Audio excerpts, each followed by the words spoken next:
e senhores deputados, antes de iniciar a minha fala propriamente dita, o tema que eu vou abordar, senhor presidente, eu quero fazer minhas as palavras do nobre deputado Roberto Lucena. Aliás, um deputado cuja marca é a da ponderação, da oportunidade em sempre abordar temas relevantes e, sobretudo, deputado Roberto Lucena, sempre na direção do bem comum. Parabéns mais uma vez, eu tenho acompanhado o seu trabalho, São Paulo se orgulha do seu mandato. Mas, senhor presidente, eu queria falar sobre a questão do custo dos medicamentos no Brasil e registrar, de início, o notável trabalho realizado pelo ex-ministro José Serra, quando ministro da Saúde, que combateu com ousadia, coragem, determinação e competência a indústria farmacêutica internacional, conseguiu quebrar paradigmas e implantou no Brasil o programa de remédios genéricos que tanto benefício tem trazido à população brasileira. José Serra, inclusive na ocasião, senhor presidente, foi considerado o melhor ministro da Saúde de toda a história do Brasil e proclamado pela sua notável tarefa, pelo seu trabalho realizado, como um dos melhores ministros do mundo da saúde em todo o planeta. Mas, senhor presidente, eu quero abordar uma PEC que está tramitando no Senado da República, de autoria do senador Paulo Bauer, do nosso partido PSDB, e que representa o Estado de Santa Catarina, que procura exatamente a eliminação por completo dos tributos que incidem sobre os medicamentos, o custo dos remédios para os brasileiros.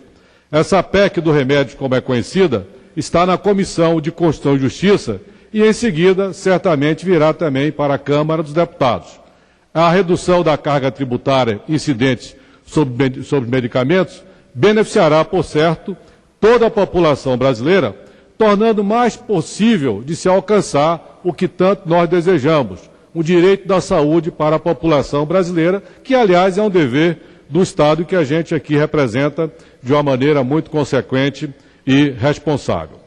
Presidente, segundo estudo elaborado pelo pesquisador Nick Bonsacket, professor de Políticas de Saúde do Imperial College em Londres e divulgado pela Interpharma, Associação da Indústria Farmacêutica de Pesquisa, o Brasil ocupa hoje a triste liderança mundial em tributação de remédios. Entre 38 países estudados pelo pesquisador, deputado Roberto Lucena, o nosso país é recordista no nível de tributação sobre os medicamentos vendidos nas farmácias sob prescrição. Enquanto a média mundial de tributação é da ordem de 6,3%, deputado Isalci, que eu sei que é um deputado que está sempre interessado nessa questão da tributação, enquanto a média da tributação dos medicamentos nos países pesquisados é de 6,3%, no Brasil é da ordem de 34%. Países como México, Venezuela, Estados Unidos, Canadá, Colômbia e Reino Unido têm alíquota zero sobre os medicamentos. Os alemães pagam cerca de 15%, japoneses pagam 5%, enquanto nós brasileiros, repito, pagamos 34% de impostos. Uma grave distorção que, por certo, tem custado vidas humanas. Os medicamentos de uso humano pagam 3 vezes mais de tributos que os de destinação para uso animal. Quer dizer, uma coisa que aparentemente tem aí uma grave distorção. De acordo com os estudos reunidos pela Interpharma, mais de 71% dos medicamentos do país são comprados exclusivamente pela população, um percentual bem maior do que a participação do governo no fornecimento de medicamentos. Quer dizer, mais de 2/3 da população brasileira compra diretamente os medicamentos. Cerca de 1/3 é fornecido pelo Sistema de Saúde Nacional. A população paga, então, 9 bilhões por ano de impostos e remédios, quase que o dobro da União, estados e municípios. Gasta anualmente com medicamentos que é da ordem de 5 bilhões de reais. E de acordo com uma pesquisa realizada pelo IBOP, o preço pode ser um fator decisivo na hora da compra do medicamento, fazendo com que, muitas vezes, recomendações médicas sejam ignoradas. Ignoradas não por conta da necessidade, da convicção, do conhecimento do paciente. Ignorada porque muitas vezes a população não tem condições de comprar o medicamento. 34% do preço dos medicamentos pagos pela população, repito, é constituído de impostos. Uma oneração excessiva que tem viabilizado o acesso da população mais carente ao tratamento com remédios prescritos pelo médico em razão do seu custo elevado. Cidadão brasileiro, nós conhecemos isso, eu fui prefeito de Salvador durante 2 mandatos, 8 anos, e sei das dificuldades que tem o cidadão brasileiro de ter acesso a um posto de saúde, a um hospital, a unidade pública de atendimento à saúde. Quando ele consegue chegar lá, muitas vezes ele sai com a receita e muitas vezes ele não consegue adquirir o seu medicamento. É uma verdadeira via-crucis que pode acabar e certamente acaba em muitas mortes por falta de um tratamento adequado.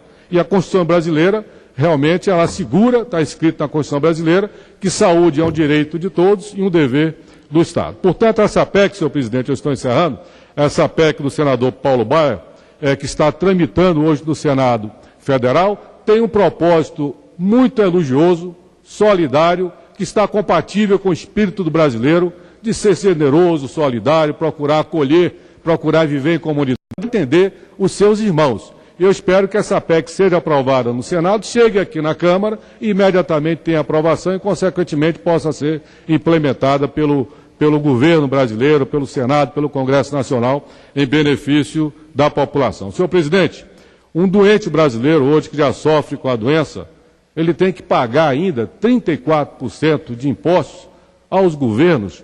É uma coisa que realmente, deputado Roberto Lucena, salta aos olhos. É uma injustiça, é uma distorção que tem que ser enfrentado, tem que ser eliminado. Eu sei que essas coisas não são fáceis de serem resolvidas, mas é realmente uma grave injustiça. Uma pessoa que cai doente, já tem a sua dificuldade com a doença, ainda tem que pagar ao governo impostos para se tratar, realmente deve ser corrigido essa grave distorção e eu espero que o Senado cumpra com o seu dever como cumprirá e a Câmara dos Deputados possa homologar, possa também aprovar essa PEC da iniciativa louvável do senador Paulo Baier. Muito obrigado, senhor presidente. Muito obrigado, deputado Antônio Baçaí.